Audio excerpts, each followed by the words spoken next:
as the great Albert Einstein once intelligently predicted.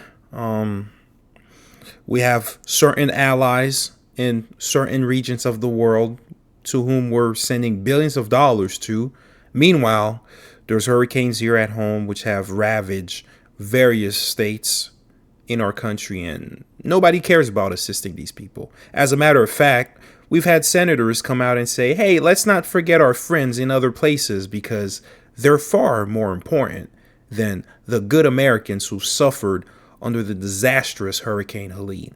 My heart goes out to all Americans who have suffered from Hurricane Helene, and I'm really hoping that our people, our fellow citizens, get the help which they need, which they so desperately need. These natural disasters are increasing a lot lately. Of course, some people will say it's not as a result of climate change, which is just ludicrous. But irrespective of that, regardless of that, I want to make sure that our people who are in need get the help they need because they should be the priority. They should be the priority. FEMA should never run out of money. FEMA should have more than enough money if we're able to spare tens, if not hundreds of billions of dollars for our buddies overseas. It's sad. And not only that, that's just one small portion of the issues which Gen Zers are dealing with. As Gen Zers, the world around us seems bleak. Not to be doom and gloom, but it's just not the same anymore. I recall 2016 with vivid memories, with great fondness. 2016 was a great year in my belief, and I think 2016 is the best year on record for Gen Zers. If you guys disagree with me, let me know down in the comment section below. But in my humble opinion, I don't think there's ever been a year as great as 2016, at least for Gen Z. I'm sure prior generations can point to, more exciting years for them. They can point to more pivotal years for them. But I think in the formation and the coming of age of Gen Zers, 2016 was just excellent. It was a year of so many miracles. I mean, from sports to politics to pop culture. It was just the perfect storm, the perfect culmination of so many various cultural shifts. And just life was fun. Life was just fun back then. 2020, of course, will probably go down as one of the most disastrous years on record for our mental health and our mental well-being. Of course, it will also go down as the year where the largest wealth transfer was commenced and people were put on alert that they will own nothing, and of course, they will end up very, very happy by certain individuals who attend certain conferences in the Swiss Alps.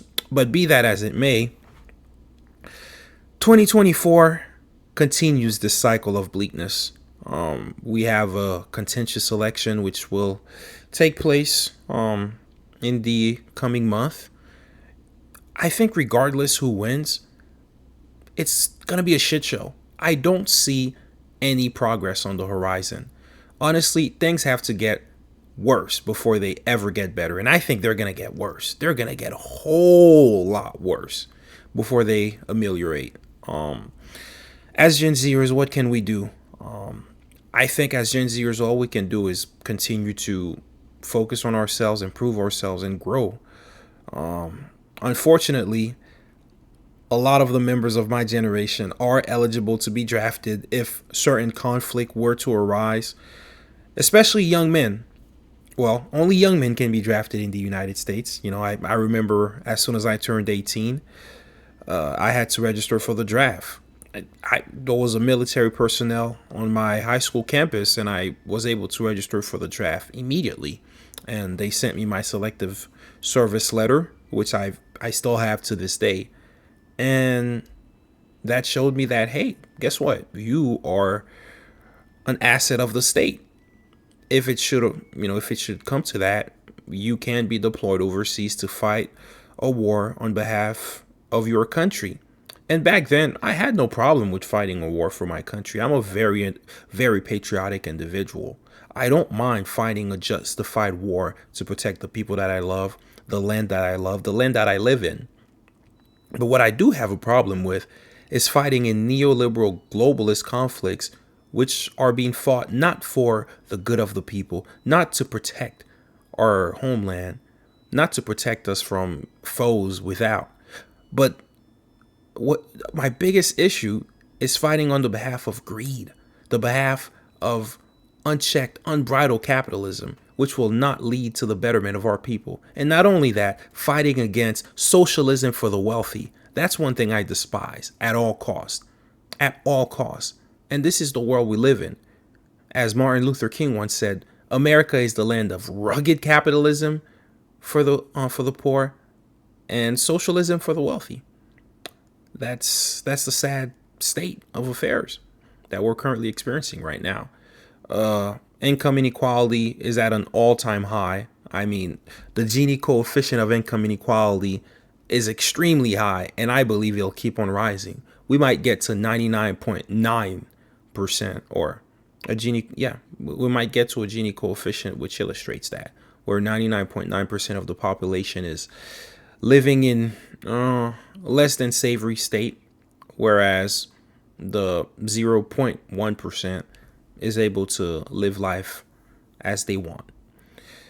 But I'm not here to advocate against the rich or anything like that. I'm here to speak against a government which has put the lives of Americans at risk for no reason at all.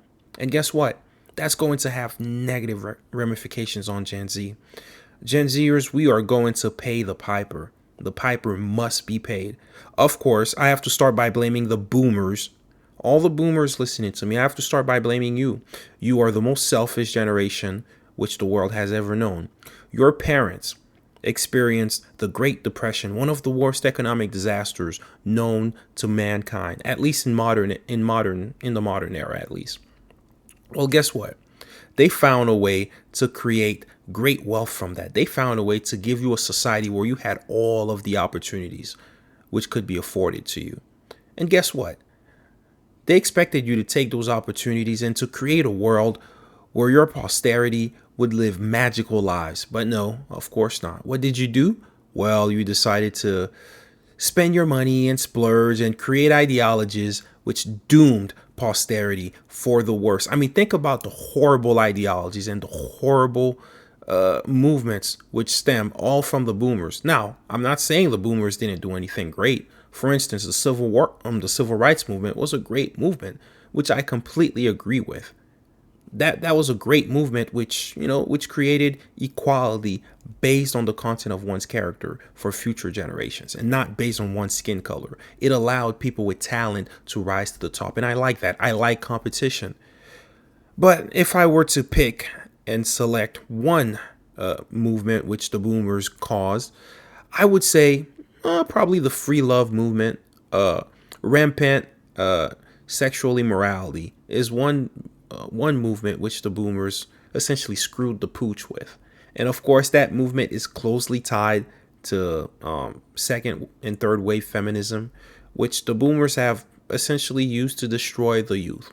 And I don't think they did it intentionally. And that's the problem. The boomers make decisions, and then when the roosters come home to roost, they're like, oh, well, we didn't know this was going to happen. Imagine you create a movement where you tell young people, hey, you can partake in activity with anyone you want, and there's no ramifications, right? We have this pill now. You're not going to get pregnant. You're going to, so you can go ahead and you can let loose and be loose. Well, guess what? Future generations partake in that. And then you wonder why society and its moral fiber is decaying and degrading before your very own eyes. You wonder why your daughters are behaving in such immoral manners, going on OnlyFans and essentially being very, very promiscuous, dare I say, to put it loosely. And you wonder why your sons are essentially losers, right? Why your sons don't want to go out. They don't want to interact with people in the real world, as you would say, because they'd rather just stay home and play video games and just hang out with their friends virtually because they're demonized for the very act of being men. Now, this video is not saying that, hey, we need to go back to the world before the 60s where men used to slap their wives and beat on their women and women had no rights. I'm not advocating for that at all.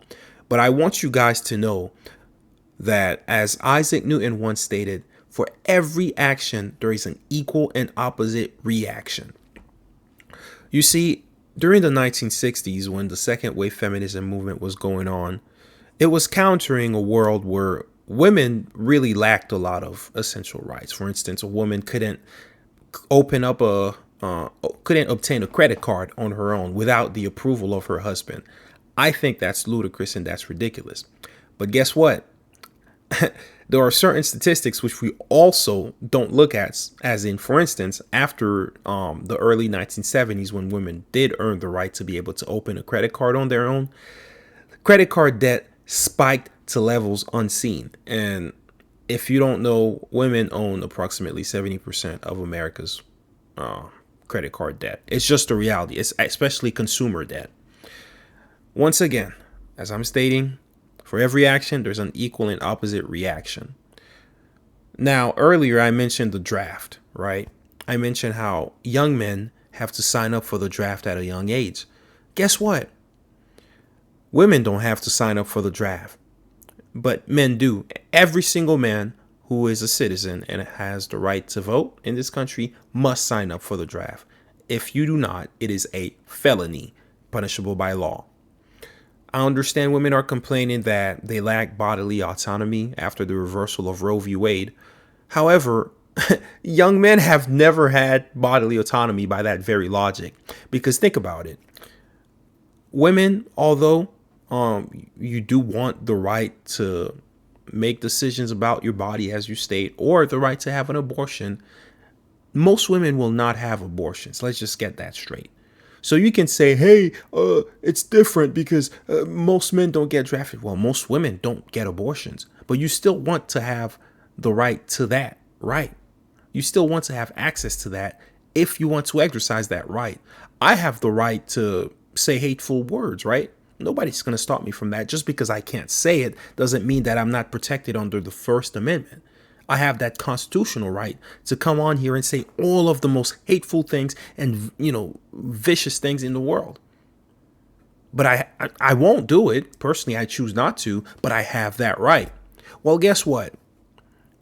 Men also don't have the right to their bodies. If at a moment's notice, you can be shipped off to a random conflict where you don't have any, you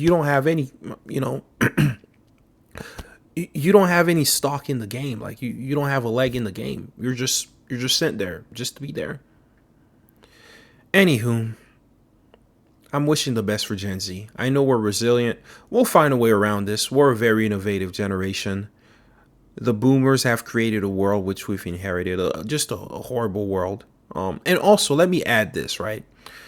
There's a lot of talk about young men not wanting to work these days, and I'll make a video on reacting to some of the news clips about that. Well, guess what?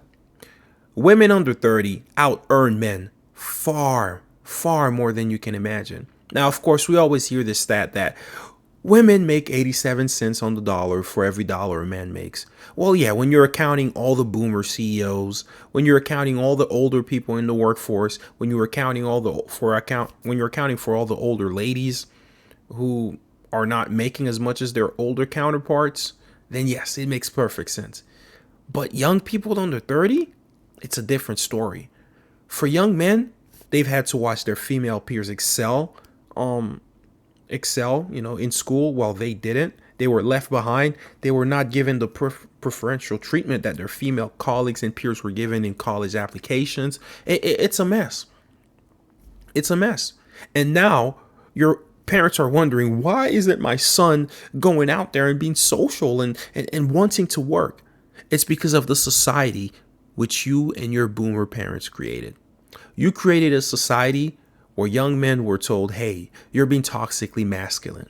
You created a society where Zoomers can't express themselves. You created a society which encouraged Zoomers to stay locked up in the house, really for the better part of 2 years, if not 3 years for some people. You created a society where people were shamed for not taking a particular medical instrument into their bodies. I'll say that. You created a society where the political discourse is just out of control. You created a society which mirrors idiocracy. and you wonder why we're at where we're at. Anywho, I hope this spiel can get out to the audience, and you guys let me know what you think. If there's any points which I'm making which are nonsensical, please let me know. If you guys disagree with anything that I've said, let me know. Let me know what I'm saying which is right, and let me know what I'm saying which is wrong. Please expand. Please, if you want me to expand on any particular topic, let me know as well in the comments section below. Be sure to like and subscribe. It's the Gen Zer, and I'm out. Peace.